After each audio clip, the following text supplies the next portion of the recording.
Hello, this is Roger Glover. You might want to know how I came about to be doing an album like Butterfly Ball after such a background as heavy as Deep Purple.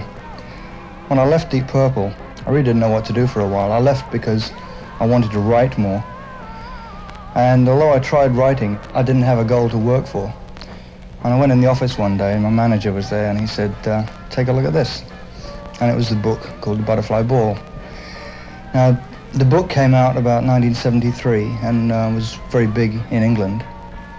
And I loved the book. I'd seen some of the illustrations before. And they were great. I said, yeah, it's a good book. What do you want me to do with it? And he said, well, think about putting it to music. So I took the book away and I read the poems and things, and I really couldn't see music being, fitted to those words. So I went back and I said, well, tell me more about it. And they said, well, they want to make it into a film, a cartoon film. But British Lion, the company that the book people approached, said, well, before you do that, make it into an album, get some music going, and sort of step up the way Jesus Christ Superstar did and Tommy. Although it's nothing like those two things, it seemed like a good idea. So they asked around. And there's always been a connection between British Lion and my management since British Lion filmed a Deep Purple concert at the Albert Hall back in '69 when I first joined the group. I was sitting around doing nothing, so my name got suggested. I met Alan Aldridge and the people at British Lion, and they sort of told me a bit more about it, and they obviously seemed to think that I was the guy for the job. That took place sometime early in '74. It could have been a jazz album, it could have been a classical album, it could have been a heavy album. But having looked at the book, I decided to do what I thought was the best way, and that was attempt to reach as many people as possible. In other words, kids to old people. After I decided that, I settled down to write. And my writing style has always been heavy. I wrote a fair amount of Deep Purple stuff. This, on the other hand, needed a writing style that was a lot freer. And I struggled for a bit, and then I wrote a song called Old Blind Mole. And that sort of paved the way. Old Blind Mole was a song that had nothing to do with heavy music. Someone said to me, what are you going to write for Old Blind Mole? And I just hummed this tune. I said, something like that. And the guy said, well, that was great. And I picked up a guitar immediately and tried to figure out what I'd just written. And this is how it came out. And it went into another number, which is also a new thing for me, and that's synthesizer. I really got into synthesizer music, and actually this Magician Moth, it was called, was a demo. I was going to do it with an orchestra, but I was so pleased with the way the demo turned out that that's what's on the record. The demo is on the record. Old blind mole, he never robbed and he never stole, he don't need me or you. Those lines came quite easily because if you look at the illustration, he sums it up, he doesn't care about anything. When I first read the book, at first I was amazed by the illustrations. And after a while I got into it, and there's no plot to the book. It's a very strange book in that respect. The only plot is, well, Alan told me this and summed it up in a few words. It's the magic day when all the animals forget their differences and get together and celebrate living together, which is kind of a sickly sort of theme in this day and age of violence and social upheaval. But nonetheless, it's just as true, and I think people more today are looking for that kind of message. The music is very simple on the ear. There's melody and easy to understand lyrics. At the same time, I've tried to include a lot of depth there so that if people do really want to get into the album, they can. When trying to put these illustrations to music, there was actually a third thing that I had to take into account, and that was I was writing for a projected animated film. So there had to be a visual thought in my mind.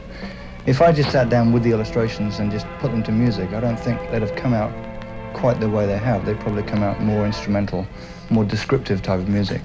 All I did was try and imagine what it would look like, had it been animated before I'd written it.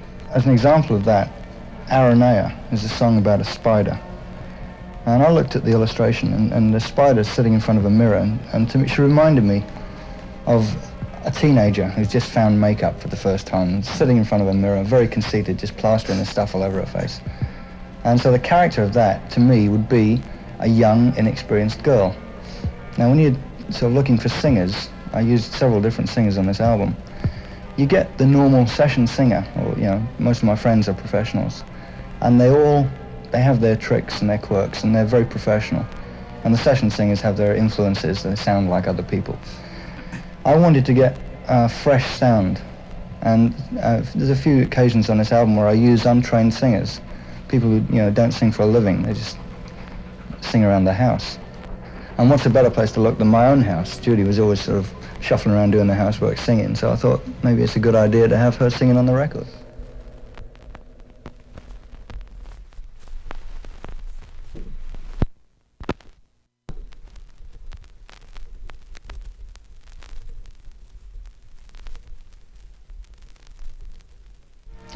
Sitting in a Dream is a song about Froggy, who's the principal character of the book, to me anyway. He's going to be the principal character of the film when it's finished. I went through the book and looked at each illustration and tried to evaluate its strength as a song. And some of them sort of didn't present themselves very obviously to me as songs. One of these was Froggy. Now, the illustration shows Froggy with a guitar just lying around the countryside, and there's a lot of nursery rhyme characters coming out of his head, floating across the clouds. At first I thought, a smooth sort of song, landscape illustration, maybe an instrumental. But the more I thought about it, the more I thought this would be a key character. And in fact, Froggy is the character that sings Love Is All, which is the theme tune for the whole thing. But here he's in his own illustration, and he's sitting there. And it had to be a fairly pastoral piece. And so I wrote this tune a long time before. It was just a little thing I picked out on the guitar maybe 5 years ago that has been lying around ever since. And for some reason I started playing it again as I'm sitting there on the piano, waffling out all these tunes, and it seemed to suit the mood. So I wrote a song around it. I suppose the illustration is really a bit trippy, and Froggy's lying in some mushrooms, and you can see one of the mushrooms has been chewed. So it's a sort of sly attempt to show a trip. I've never tripped, I don't know what it's like, but I've tried to present in the middle section what I imagined would be a nice experience, a nice sort of dreamy experience.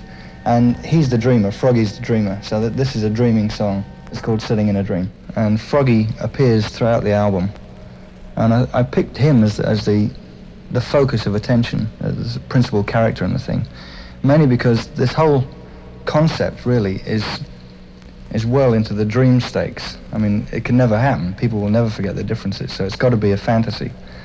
And he's the one that has the guitar, so he's musical for a start. He's the one that sings in the end. In the poem in the book says, Froggy sweetly singing his favourite tune that says, "Love's all you need," which I think actually was a sort of reference to the Beatles song. He could be the one that says, look, this is a dream. This is what I'm dreaming. Come into my dream, I hope you like it. I looked at the illustration of the bat, for example, and what I saw was quite a horrible creature, a guy that goes around, looking for food from other insects. And so the music to this really had to be kind of uptight and vicious. And so I decided on a really funky, fast, punchy little number. And I wrote this number before I had the singer in mind for it. And eventually the singer I chose to do it was John Gustafsson, who's actually a brilliant bass player and singer. He's in Ian Gillan's band now. And he really made the lyrics work. All of us, I'd written these lyrics like, watch out, you'll end up a steak, rare. Almost a funny way of looking at something that's really horrible. And he really spat the lyrics out, and it really made it work. It's called Watch Out for the Bat. Love Is All is the song that sums up this framework of Butterfly Ball. The poem says, singing his favourite song, which goes, Love's All You Need. That, I'm sure, was a reference to the Beatles. And my job, really, was to write another All You Need Is Love, which many would say is a rip-off, but again, it fitted the theme, it was needed. I wrote this with Eddie Hardin, and we battled for ages over how to write such trite lyrics and make them sound as if, they were real. And in fact, they are real. It would be a great opportunity. to write something that would change history and if people would live together, but I know that's a dream. Even so, you have to write it sounding real. And so we wrote Love Is All, and it's sung again by Ronnie Dio, who must be one of my favourite singers. And there's another illustration in the book called The Most Wonderful Tune in the World. And I looked at that title and thought, oh no, I'm never going to be able to write that. I mean, that's a real challenge. So I sidestepped that by including that more or less in Love Is All. And the main character in the most beautiful tune in the world, or the most wonderful tune in the world, is a violin player. So the solo had to be a violin solo. I think a lot of my future is going to be tied up with the butterfly ball, because I can see it becoming a lot of different things. I can see it becoming a musical or a pantomime. It's also going to be a cartoon film. They're working out the details of that now, but I think it will be probably lots of 5-minute films, so 30 or 45-minute films, which will include most of the music that I've written and also be a vehicle for me to write new music for. So I can see a few more albums coming out from that, as a matter of fact. Since coming from Deep Purple, it's my first real project on my own, and it sort of means a lot to me. And I really hope you enjoy it.